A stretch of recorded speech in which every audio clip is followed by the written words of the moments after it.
সঙ্গীতাদি তোমার শ্রীচরণে বারংবার প্রণাম।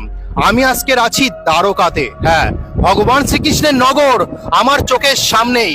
আজ তোমার জন্য আমি প্রার্থনা করব যে ভগবান তোমাকে যেন সর্বদা মঙ্গলময় রাখুক, তোমাকে রক্ষা করুক, তোমার যেন কোনো রকম বিপদ ভগবান যেন না এনে দেয়। বন্ধুরা, আপনারা জানেন যে ফেসবুকে, ইউটিউবে বাঙালি নারীরা অশ্লীল বস্ত্র পরে, খালি নাইটি পরে, ভেতরে কিছু না পরা, স্নান করার ভিডিও, একে অপরের সাথে অবৈধ সম্পর্কের ভিডিও, নানান রকম মানুষকে উত্তেজিত করা, মানে যুব সমাজকে খারাপের দিকে নিয়ে যাওয়া, এরকম কন্টেন্ট বানিয়ে আসছিল দীর্ঘদিন ধরে। বিভিন্ন নোংরামি খেলা করে যাচ্ছিল এই সোশ্যাল মিডিয়াকে কাজে লাগিয়ে, এই ইউটিউব, ফেসবুক সমস্ত কিছুকে কাজে লাগিয়ে একাধিক বিয়ে করা, বিভিন্ন অন্তর্বাস দেখিয়ে ভিডিও করা, মা ছেলের সাথে সম্পর্ক করা, নানান রকম বিদ্রুপ কন্টেন্ট সমাজকে নষ্ট করছিল।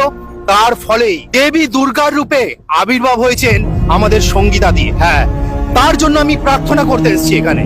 সত্যি কথা, যেভাবে সে ফেসবুক তথা সমস্ত জায়গা জুড়ে তাদের বিরুদ্ধে ব্যবস্থা নিচ্ছে, দিদি তুমি সবসময় ভালো থেকো। আমি আমার শ্রীকৃষ্ণর কাছে, আজ সামনে আমার দ্বারকানগর, এই যে আমার সামনে, আমার পেছনেই দ্বারকানগর, আজ তোমার জন্য আমি প্রার্থনা করছি দিদি, তুমি ভালো থেকো।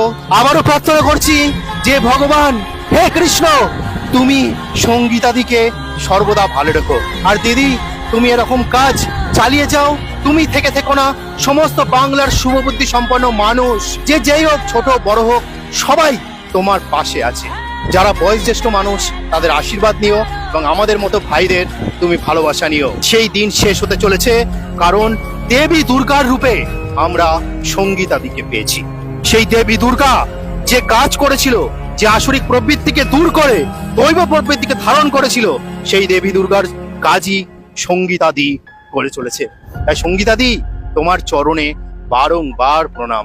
আমরা তো কিছু করতে পারবো না, আমরা দীর্ঘদিন ধরে প্রতিবাদ করি, কয়েক বছর ধরে প্রতিবাদ করে আসছি যে এগুলো বন্ধ হোক। সমাজ কোন দিকে যাচ্ছে আমরা বুঝে উঠতে পারছিলাম না যে এইগুলো কি করে বন্ধ করব, কিন্তু তুমি দেবী দুর্গার মতো আমাদের সামনে আবির্ভাব হয়েছে। এই যে আমার পেছনে দ্বারকানগর, যেখানে ভগবান শ্রীকৃষ্ণ নিজের নগর স্থাপন করেছিলেন, এখানে মাতা রুক্মিণী, ভগবান শ্রীকৃষ্ণ, তাদের বংশ একসাথে থাকতো। সে যেন সর্বদা তোমাকে ভালো রাখে, সুস্থ রাখে এবং এরকম কাজ যেন আরো করে যেতে পারো, তার যেন শক্তি ভগবান শ্রীকৃষ্ণ তোমাকে দেয়। তো আজকে বলার ছিল, দিদি ভালো থেকো, সাবধানে থেকো, নিজের সুরক্ষা রেখো, আর সবসময় এইভাবেই প্রতিবাদ লড়াই করে যেও। এই অবাগা অধম ভাই হিসাবে তোমাকে বলছি, ভগবানের কাছে শুধু প্রার্থনা করছি তোমার জন্য, আর সর্বদা তোমার পাশে আছি, এটাই বলার। তো আজকে বলার ছিল।